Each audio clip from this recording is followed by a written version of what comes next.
Salut! Eu mă numesc Nolic și cred că unii din voi mă cunosc pe mine. Da, eu astăzi vreau să vă povestesc despre un instrument muzical care se numește xilofon.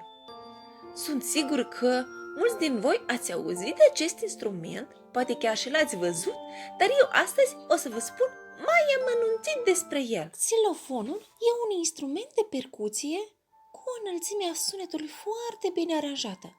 Este alcătuit din mai multe plăci de lemn, de diferite lungimi, care sunt acordate ca să producă anumite note. Dacă plăcile sunt din metal, se numește metalofon. Se lovește în plăci cu niște ciocănașe sau bețișoare cu o biluză la capăt.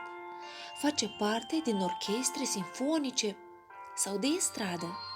Mai rar se întâlnește ca instrument solo. Haideți acum să ascultăm niște cântecele.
Se pot cânta cu acest instrument. Sper că și vouă v-a plăcut. Dacă aveți acasă un xilofon, faceți o poză și trimiteți-mi-o mie, ca eu să văd că noi suntem mai mulți cărora ne place acest instrument muzical. Pentru astăzi vă spun atât. La revedere!